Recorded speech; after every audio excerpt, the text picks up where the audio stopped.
So I'm going to do a tarot reading today about the Chiron return. Sorry, not the Chiron return, the Chiron retrograde. That's coming up here. It's on July 19th, 2022.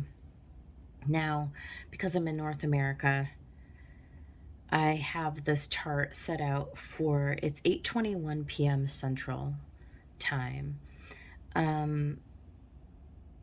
Universal time is like, what does it say? 1:21 a.m. on the 20th of July, so you can adjust your time if you're interested. I just pulled this chart off of astro.com and I set the event. So that's 8:21 p.m. Central Time on July 19th. Chiron goes retrograde, and that's going to be through December. So basically the rest of the year. And it's such a fascinating chart. I thought it was worth printing out and kind of just going through it real quick before I pull cards on it, because you can see, and I highlighted the main energies in the red and the blue. So the red lines are the hard aspects, right? So we've got, let me use a pen, I guess. At the bottom of the chart, you can see right here, you've got Chiron and the moon right next to each other at the base of this chart. And so clearly there's going to be a lot of emotion with the moon right there.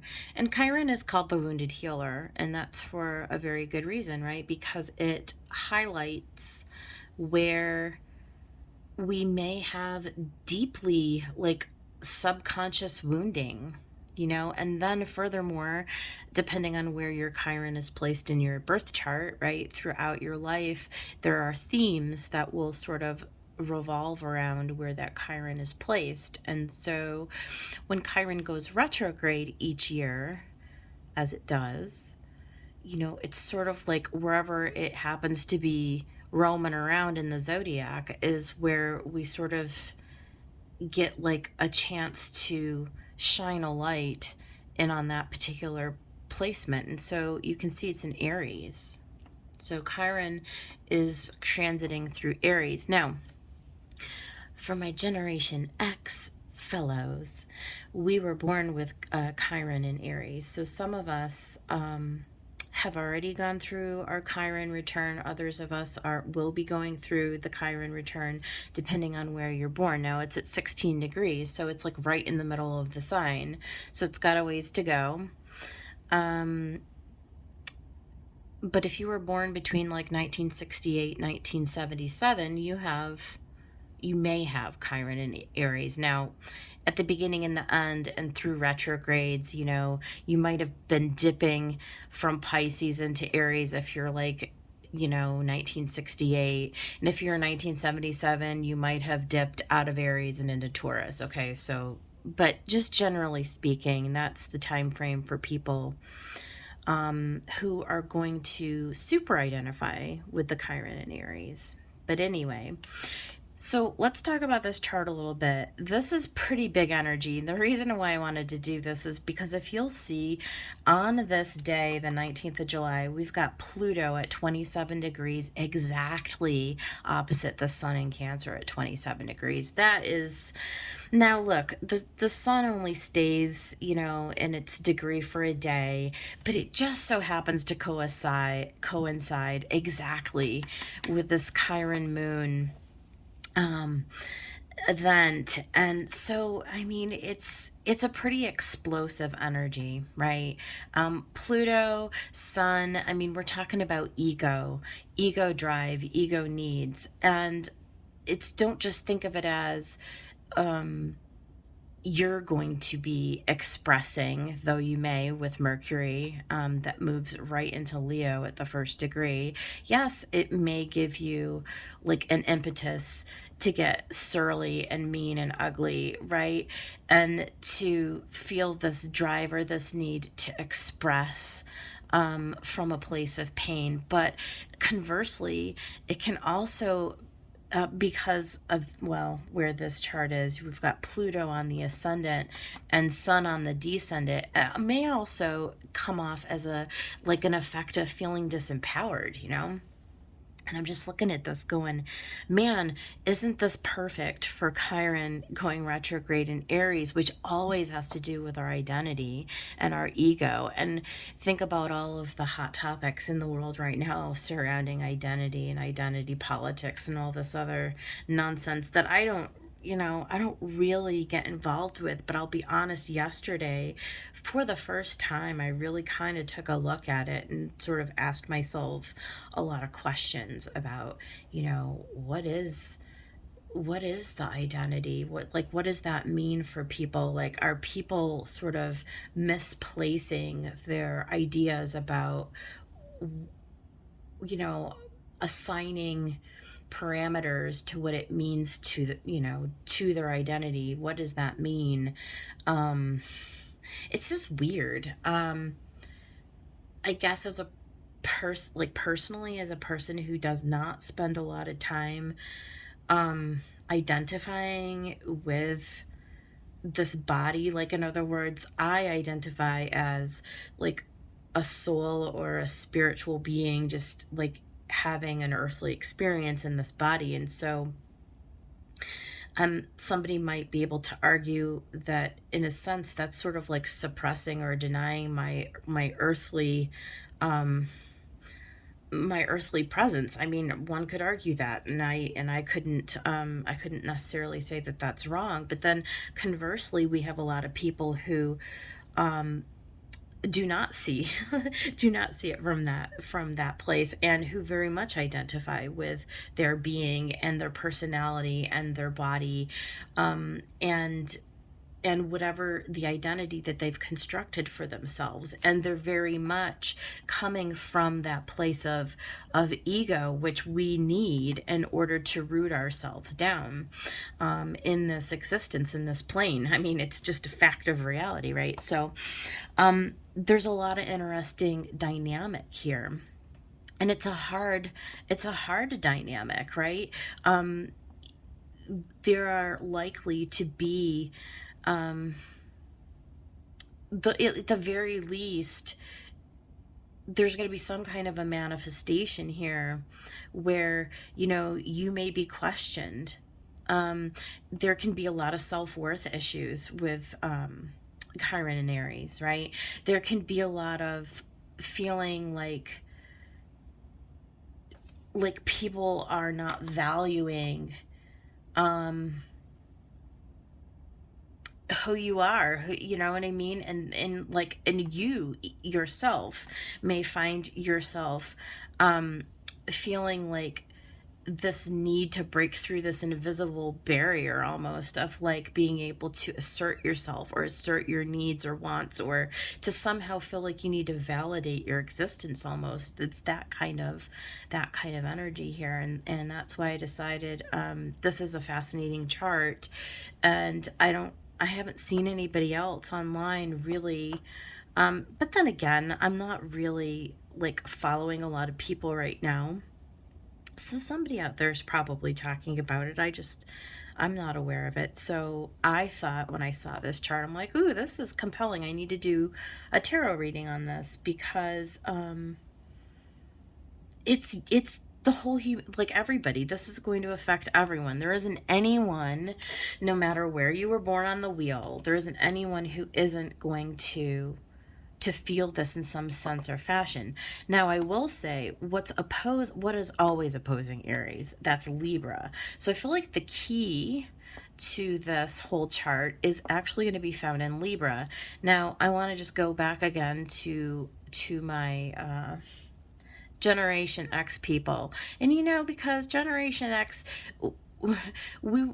we do get, this is one of those things, and you're like, well, why do we always get left out and walked over? Well, because we're the wounded generation, okay? We're the wounded healer generation. We're the people who have Chiron and Aries. For those of us born over that 7-year period, and I was one of them, it's like, why do we always get skipped over? And why is it that our generation is always sort of like getting like projected and thrust upon this whole like, oh, whatever, who cares, it doesn't matter, like we're just ignored and we're just willing to sort of like peer out from behind the curtain and not take center stage.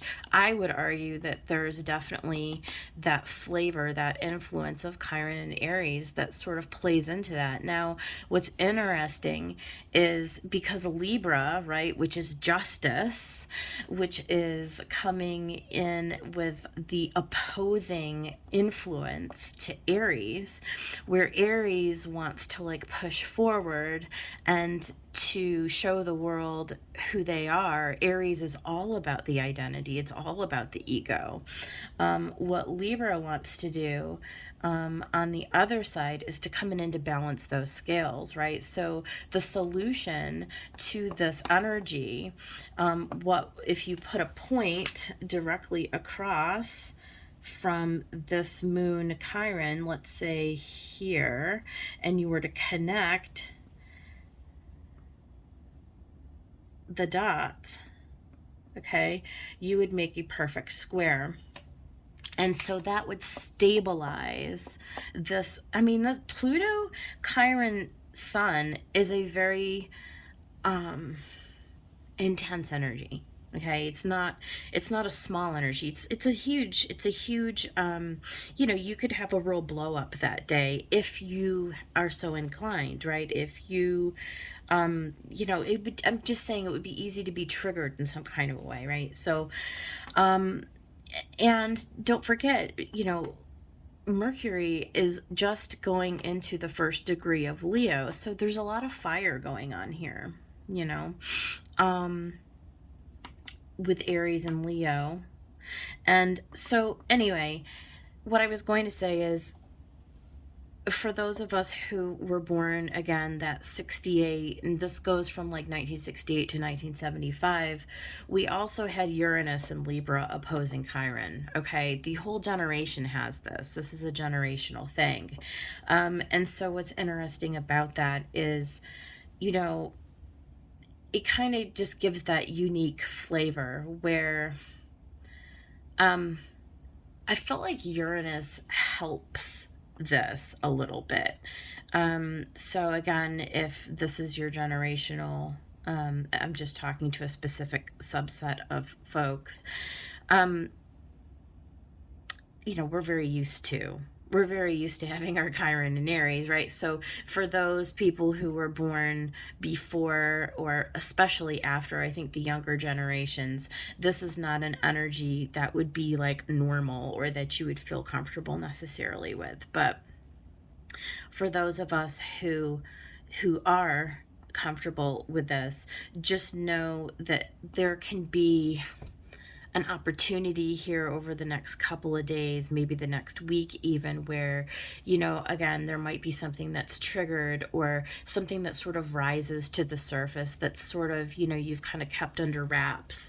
You know, you've got a lifetime of learning how to sort of deal with this energy, but sometimes we get like the planets come along and they sort of egg us on a little bit, or they sort of needle us in weird ways. And like I said, you know, all of a sudden you can sort of be looking at current events and sort of rolling your eyes like, oh, whatever, those people, you know, and you think, oh, this is not going to affect me in any sort of way. And then all of a sudden you kind of get like, I don't know, just all of a sudden you're just like, huh, you know, maybe this does impact me, or maybe this is something that I need to look a little closer about, or something that I've sort of pushed down and not really allowed to process emotionally. And that's what Chiron is for, right? It's to address our wounds. And a lot of them that we were just born with. I mean, honestly, this stuff can go back like lifetimes if you believe in that.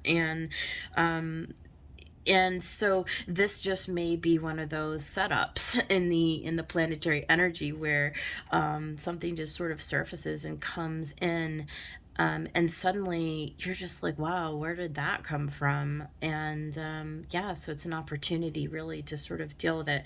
Now, on the blue side, which is the supporting energy, this is like the trine and the sextile energy, which is a nice supportive energy.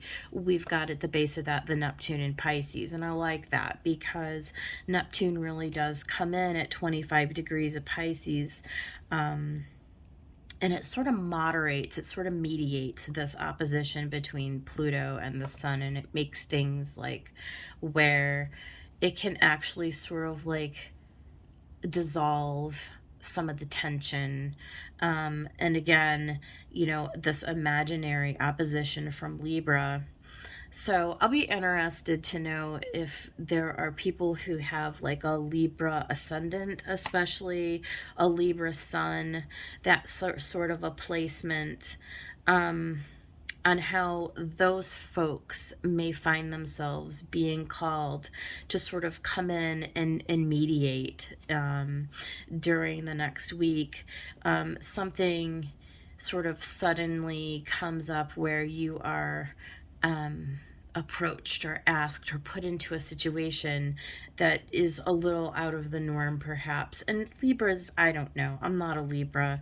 I'm not sure how it manifests for different Libras in, you know, as far as that goes. But that is sort of like your archetype, right? Is to be that peacemaker, that caretaker sort of role. A lot of times I feel that balance, that voice of reason, that justice, right? So yeah, interesting energy, super interesting energy. So that is what's coming up. Again, that is Tuesday, July 19th. So we are at Sunday as I'm recording this. So I mean, it's upon us. It is upon us. And then, of course, at the end of next week, or I guess we've got another 10 days to go, really, we'll be getting into this Mars-Uranus North Node, which everybody is talking about. So I probably don't need to add to the conversation. But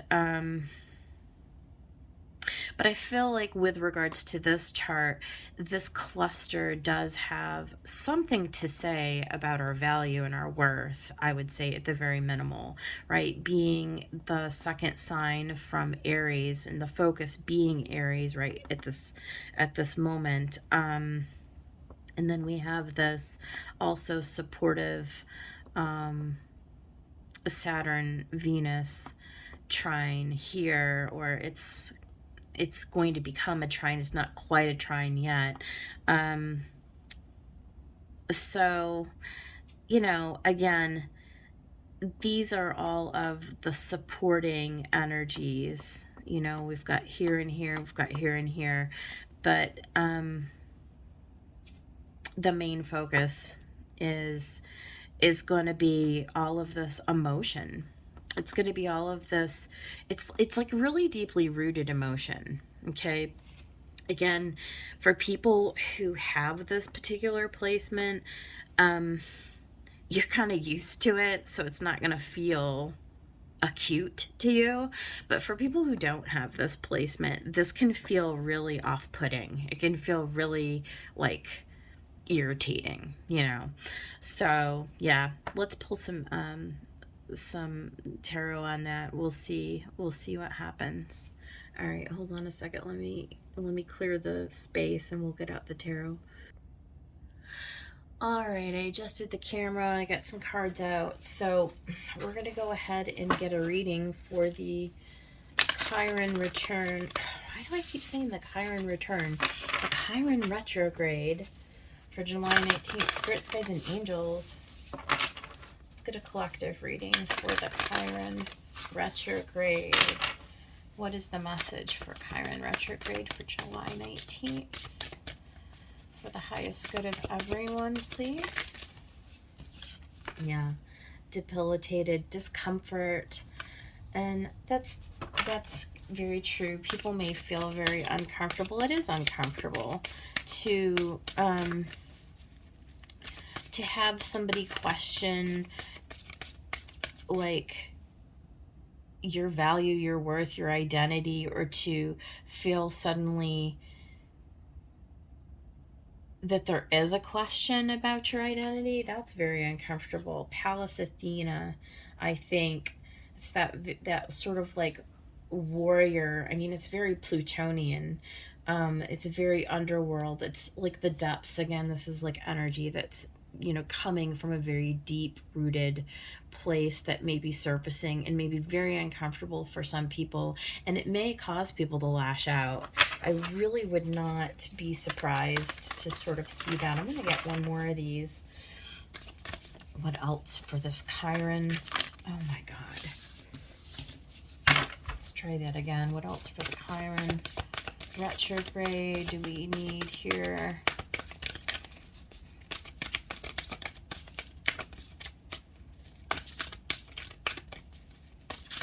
Maybe there's nothing. Well, there we go. Capricorn. Good old Capricorn. Well, in the chart, we've got, do we have anything in Capricorn? Just the Pluto. I mean, there it is. That's the Pluto in Capricorn. There's going to be some overcoming energy here. I mean, Pluto is nearly at the end, 27 degrees of Capricorn. We're practically done with it. But it is retrograde right now, so it's definitely got a little ways to go. It's getting there.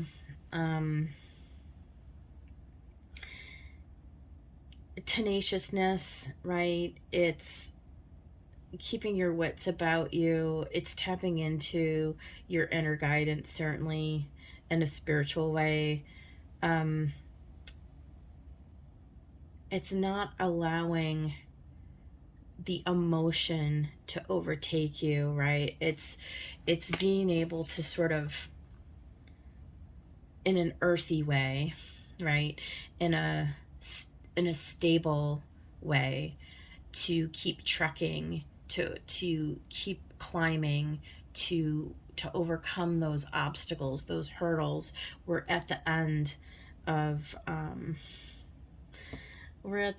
Capricorn here with this Pluto, and so I mean, the sun is gonna move on, but Pluto's gonna stay here for a while. So there's gonna be some more unearthing. There's gonna be some deep energy, that some terrain that needs to be crossed. And Chiron is going to be retrograde in Aries for the rest of the year, and Pluto's going to be retrograde in Capricorn for a while. Now, they're separated, and it's not a perfect square, not by any stretch. But you're still talking about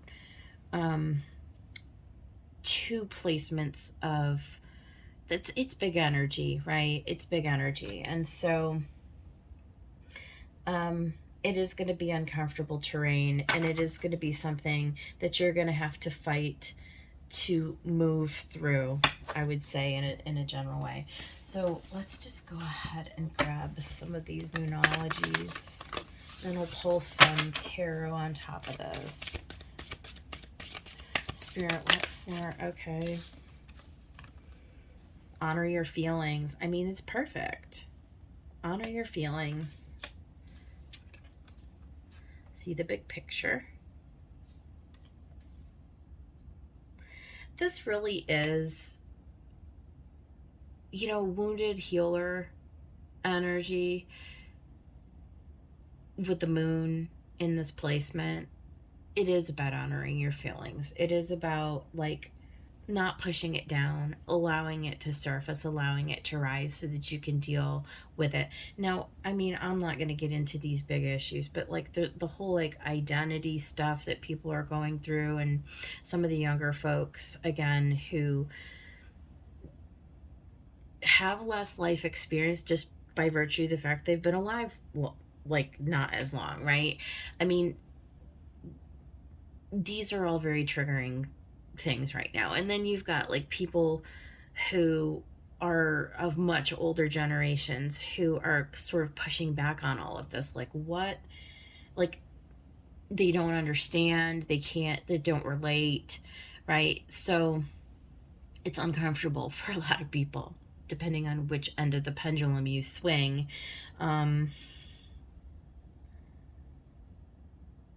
So at the very least, to have compassion for others and to have compassion for yourself wherever you find yourself.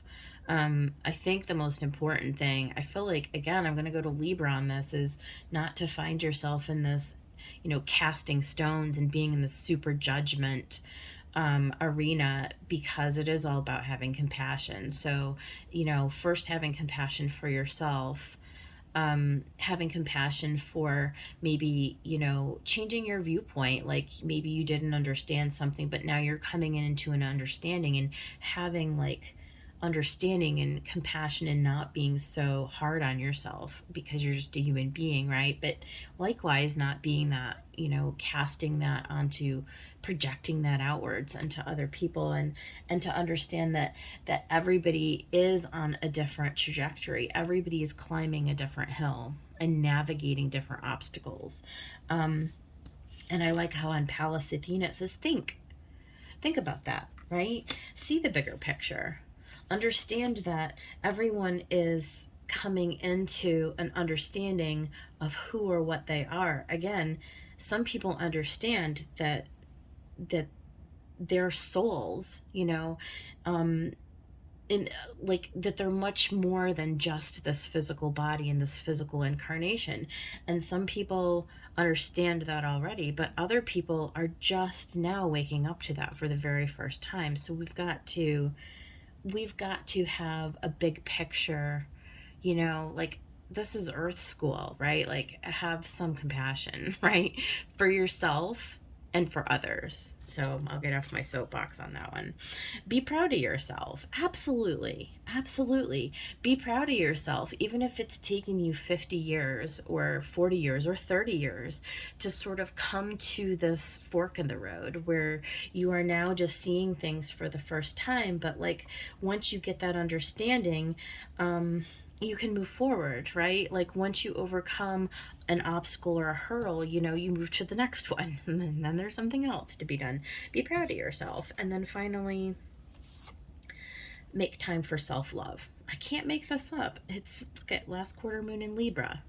I'm telling you, this is the energy. Okay, it's about loving yourself, it's about loving other people, it's being compassionate, it's being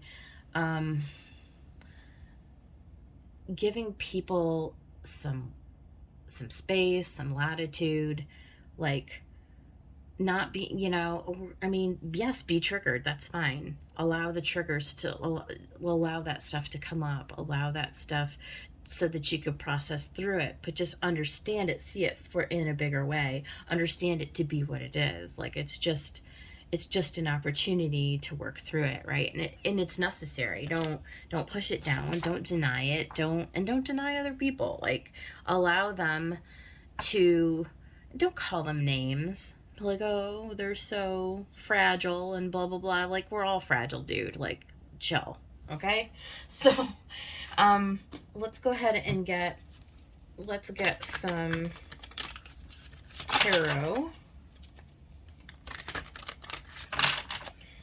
Get a tarot message. I'm going to just lay a card. There's 7 cards. It's perfect, right? Let's lay one card down on each of these cards. Spirit, what's the message for the 8 of Pentacles? Perfect, right?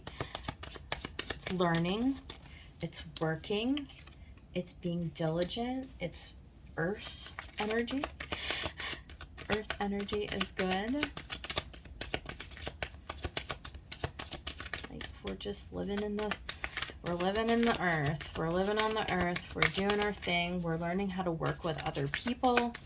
We're learning how to work within ourselves. Empress energy. Learning how to communicate, pulling in creative energy.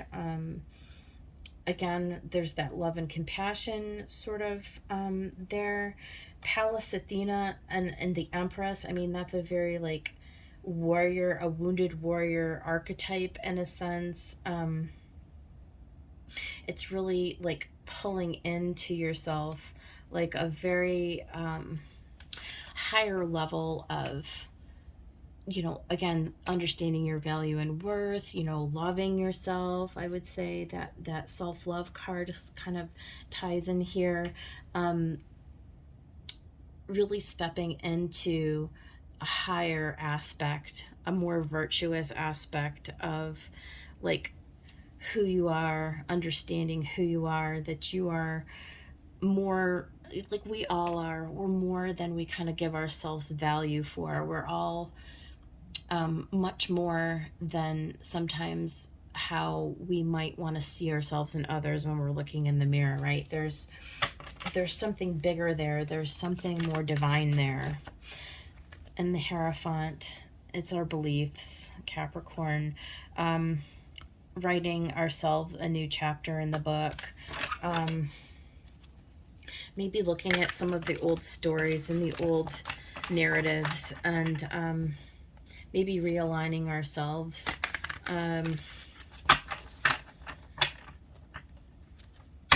Looking at some of the old stories and how they've sort of impacted us and informed us as we've moved forward.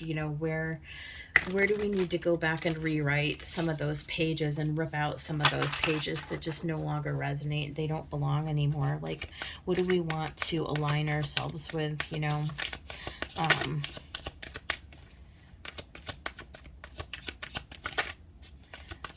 again, this is a human, this is like all of humanity. This is not just for one sign. This retrograde is going to affect the world. So here we've got the Chariot. This is all like big energy, right? Honor your feelings. The Chariot, it's the Cancer, right? It's the sun in Cancer. Successfully moving forward, like you're moving forward on your journey. You're balancing and harmonizing your emotions and your energy. You're moving into a new path. You're bringing in and unifying this yin yang energy, and straightening it out, right? Straightening it out and reaffirming where it is that you're heading, where it is that you're going. See the bigger picture. Let's see what this card is going to be. Okay. Well, we've got the Death and the Moon, all major arcanas. All major arcanas. So, death and rebirth. Again, the Moon, right? It's like seeing the illusion, digging down deep into the deep emotions, allowing them to come up so that they can be healed and they can be dealt with. Seeing things for what they are, the reality of the situation, understanding your place and all of those things. And then also like acknowledging the shadow in all of it, and not pushing it down, not pushing it away. The shadow is necessary, and it's not anything to be feared or to be shunned, right? There are things within all of us as a collective. We're writing this story as a collective, and it's okay. It's all okay. None of it is to be ostracized, right? None of it is to be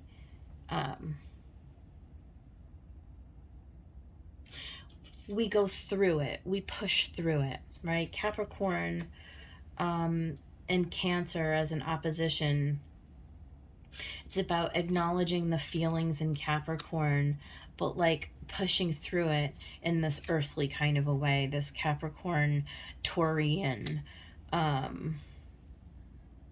Taurus, right? Taurian energy. It's like bringing up all of the otherworldly qualities, and grounding them here, in this place, and moving forward. There's the Three of Wands. So it's understanding that wherever you put your focus, right, your intentions and your focus, and you understand where it is that you want to end up, what you want to pull in, where you see yourself going, visioning that and understanding that it's just on the horizon, that you're pulling that to you. But it takes focus and it takes intention and it takes you making the effort to bridge that distance, right? So to pull in what the Empress wants to pull in, there's a with wands, right, there's an action that has to be taken, and that comes first through intention, and then it comes through focus. Okay, focus. And then finally we've got strength. So Leo energy, and I like this with Libra, you know, it's getting our minds correct, it's getting our heart correct, it's understanding that we have the ability to make it through this whole thing. Look at all this big energy. We're going to make it through. We've made it this far. Don't give up now, that sort of a thing.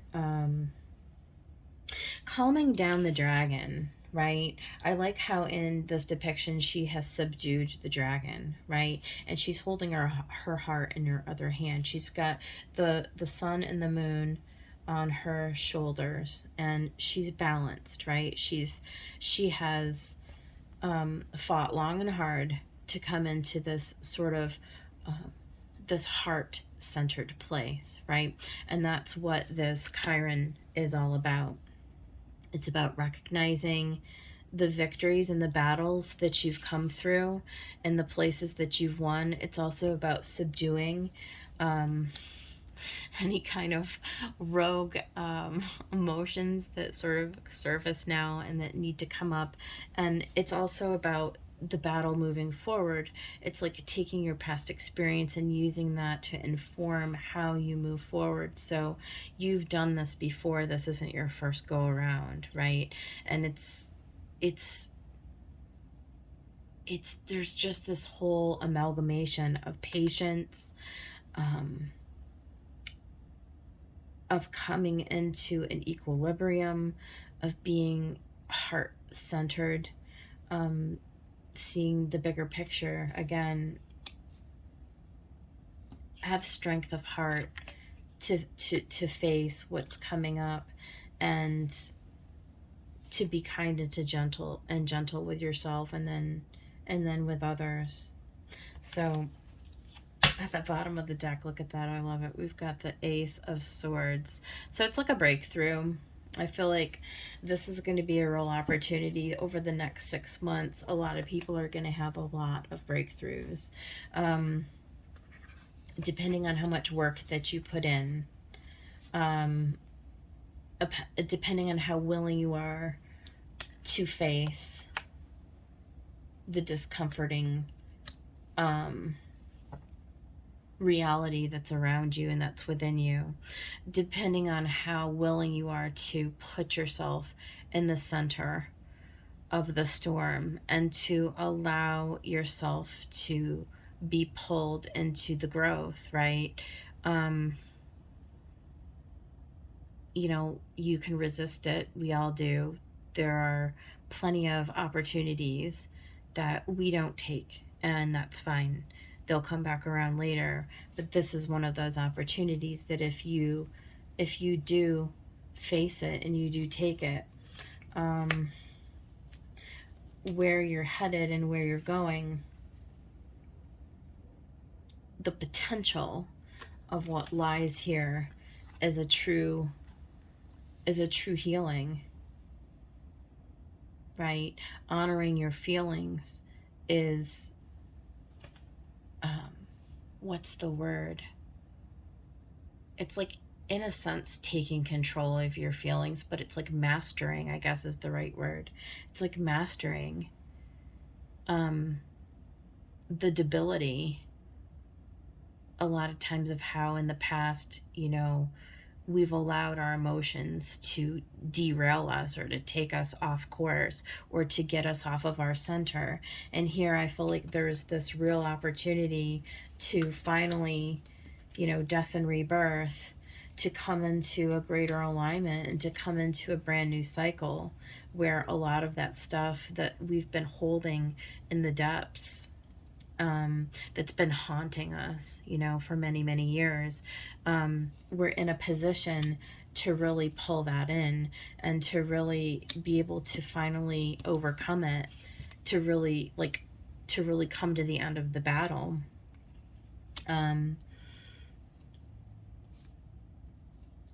This is the opportunity that this transit offers us, in light of everything else, like, just because of the way that all the planets just are aligned at this time. I mean, this is what it is. And so you take the energy and you decide, what do you want to do with it? It's up to you. But this is what's available at this time, and this is what's possible at this time. So, interesting reading. All right, you guys. Take care.